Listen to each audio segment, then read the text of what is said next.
Well, hello, welcome again to a reading of 1 Peter, and I got up to chapter 4, verse 12.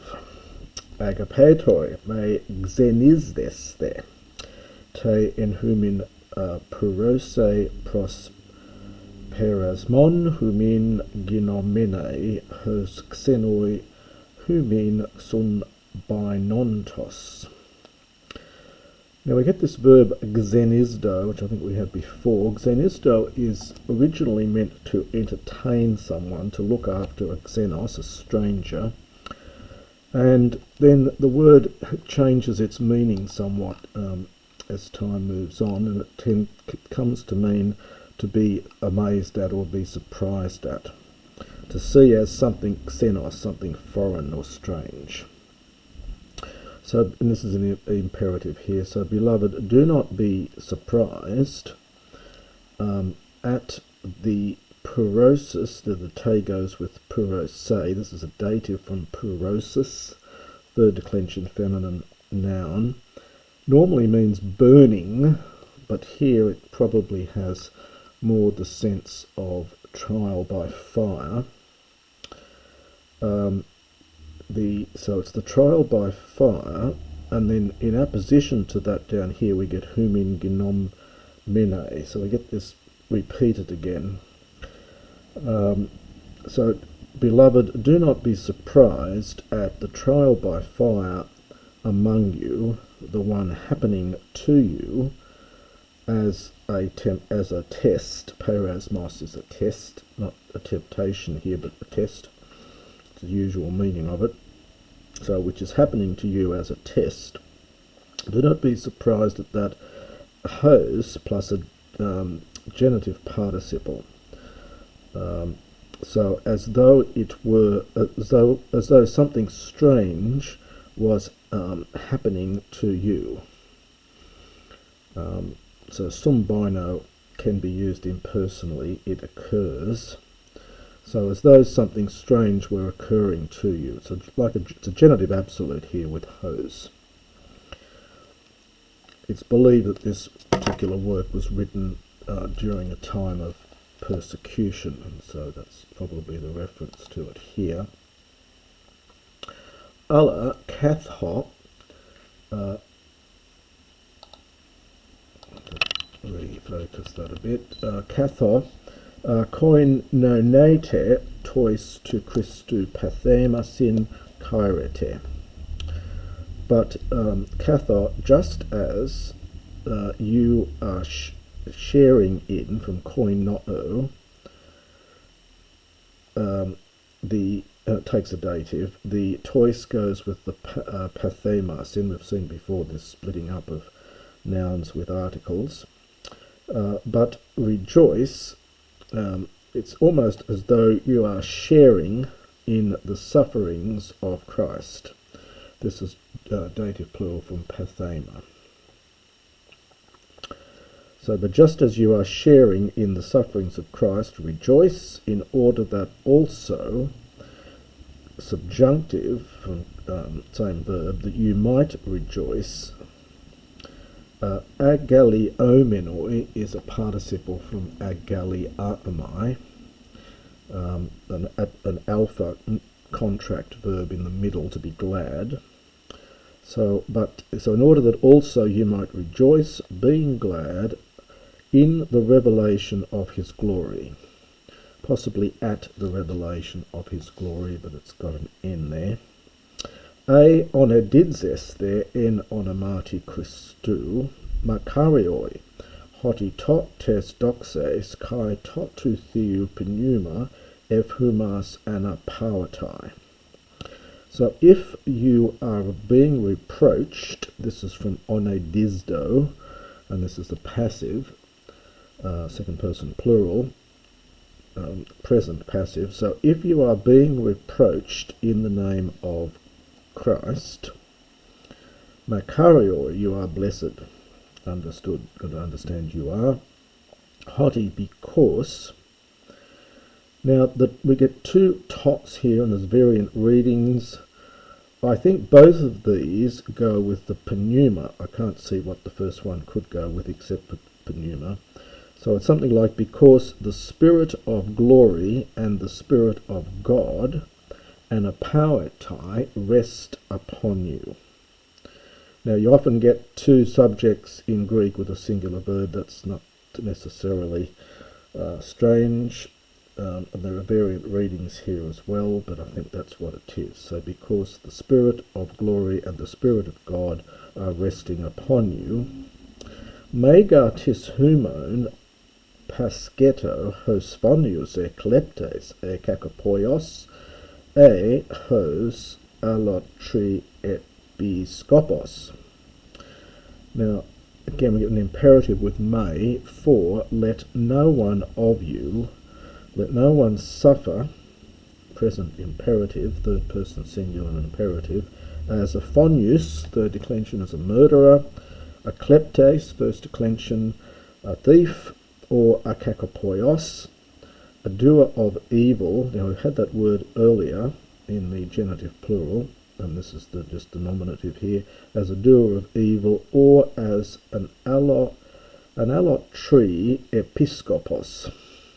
This is a very, very rare word. It occurs nowhere. It's the first here in Greek, and it only occurs apparently once elsewhere in much later Greek. Allotrios means different, or someone else, or foreign. Episkopos is looking at their business, an overseer. So the word apparently means one who interferes in the affairs of others. So perhaps a busybody. It's interesting how we get someone who's a murderer, a pretty serious thing, or a thief, and then a doer of evil, or as a busybody, which is probably not quite so serious an offence. Aidehos Christianos, very rare use of Christianos in the New Testament. So again, this work is fairly late. This name didn't come till somewhat later in Christian thought.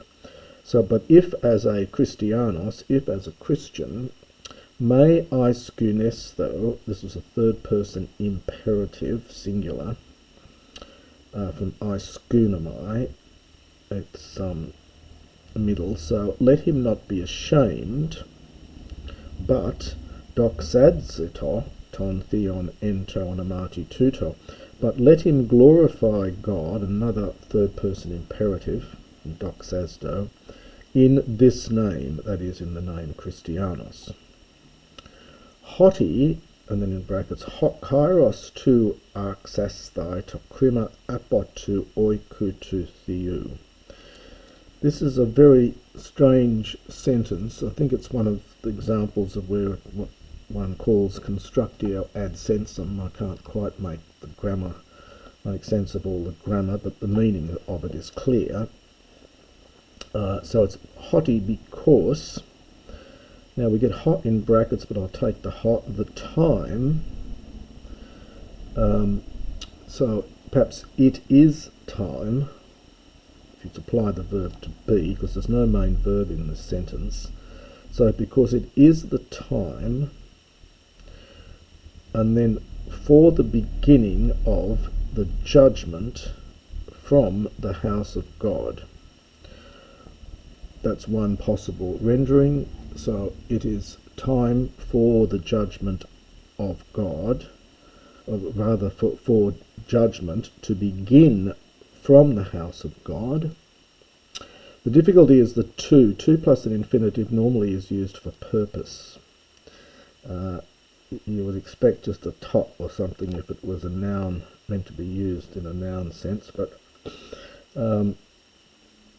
so something like, so because it is time for the judgment so as to begin from the house of God.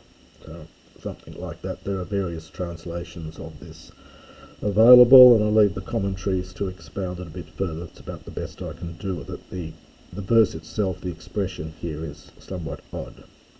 So for it is time for the judgment so as to begin from the house of God, so that it might begin from the house of God, something like that.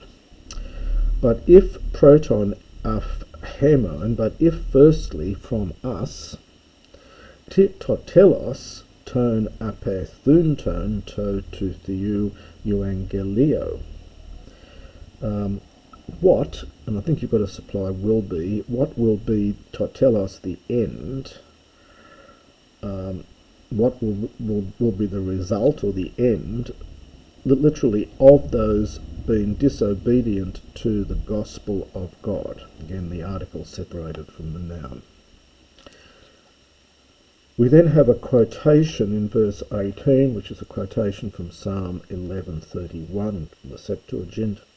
Kai hot dikaios molis sodzatai hot asebes kai hamatolos pu phanetai.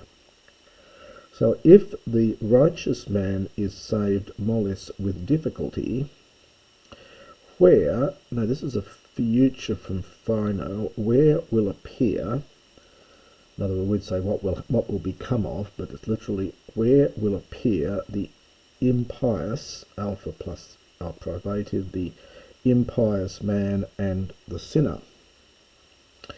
Hosti kai hoi pascontes katatothelama to theou piste ktiste paratith esthozan tas psukas auton en agathopoia. So that also those suffering according to the will of God. Now we get it third person plural imperative. It's a parasthozan. So it's from paratithemi, and it's a present imperative. The endings of these third person plural imperatives are different from classical Greek. It's one of the rare occasions where the actual endings are quite different from classical Greek. So this is later a Greek ending. It's a third person plural imperative from paratithemi, literally to hand oneself over to and hence entrust. So that also those suffering according to the will of God let them entrust themselves, it's middle I think, to the faithful ktiste, creator. This is from ktistes, the first declension masculine noun, to the faithful creator. Let them entrust their souls with or in the doing of good to the faithful creator. So just do it again. So that also those suffering according to the will of God, let them entrust their souls in doing good to the faithful creator. And that's the end of chapter 4.